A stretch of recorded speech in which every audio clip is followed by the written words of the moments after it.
So what was your the sports and hobbies that you inspired to what are your dreams and stuff like that that you really wanted to do growing up?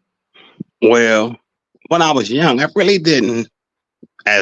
Before I got to be when I was young, I really didn't think about it.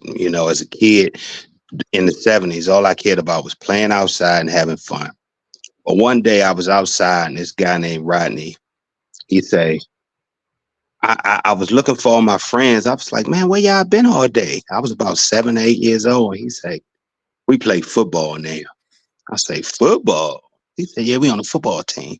I say, he said, you should come to practice with me. I say, okay, I'll go. So I went and I stood around and the coach said, you want to play? And I was like, I don't know.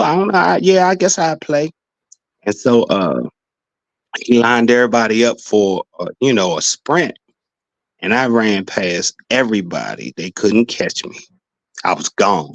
I beat the whole line, the whole team. I beat everybody. And he was like, can you catch?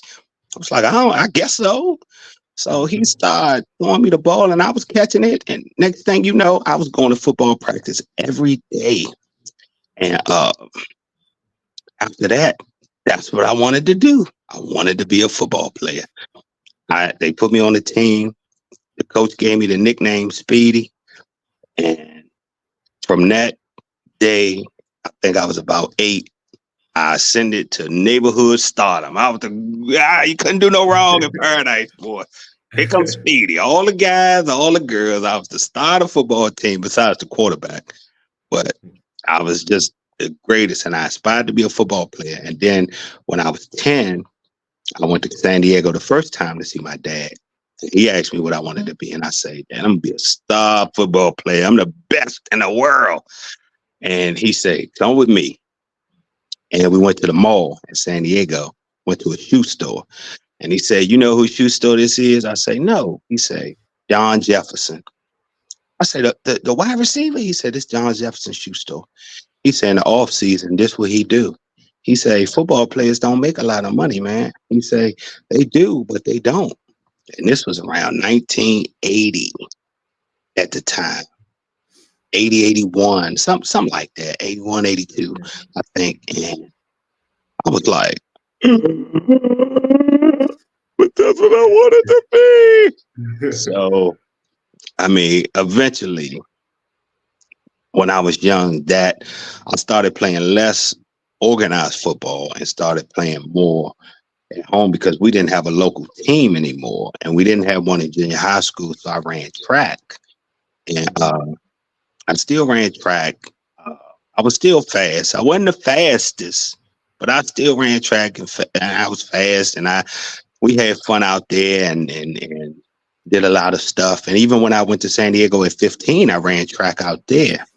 And but when I came back to DC school for my 11th and 12th grade year, I just found myself in a financial situation where I had to go to work versus play sports because, Mom, Connie, Grandma, she was like, I ain't buying that shit. That shit costs too much money. So, right. So I went posted up.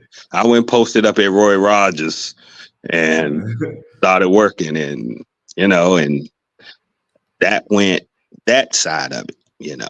That went that side of it. So, but right. So you think if that wasn't an issue, you would have, pursued it, more serious. You'd have been able to pursue it at a more serious level, like maybe college and possibly the pros, if it wasn't for that. I'm gonna tell you, and I would have, because we used to have, when we had phys ed in high school, they had this guy, he since deceased. So I ain't gonna say his name, but he was on the high school track team at my high school, Eastern High School, and we was having phys ed, and he played football and stuff, and during phys ed they have a track portion. We have a track portion and another portion, whatever they did, and we was running out there that day, and they lined us up to run, and we had to run the 220. Yeah, and I never said anything about my nickname or I could run or anything to these guys because I was just really getting up Eastern at the time, you know, and I knew some people up there, but not a whole lot. I wore his ass. I wore his ass out. I came around that corner on that 220 and I wore his ass out. And he supposed to been one of the fast people too. And after that, all he tried to do was get me to come play football, come run track. Come on, man. Come on, man. Come on, man. Come on, man. Come on. And I'd be like, oh, man, no, I don't want to. I gotta work. You know, I gotta work. And I had because growing up during the 80s, during that time, when you're going to school with young guys and they driving fancy cars to school at 16, 15, 17, and they got a pocket full of money from selling drugs, you know, you want to be on point. You know, I at least want to have one nice thing from my Roy Rogers check. You see, so you want to stay on point because guess what? You like girls. I like girls, you know. Girls don't like me. You know why? Because your shoes busted, son. That's why.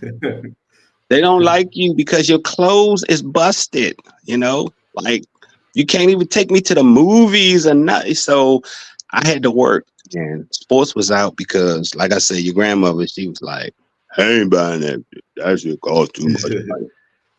And she was true to her word. True to her word. She kept her word. She kept her word. True to her word.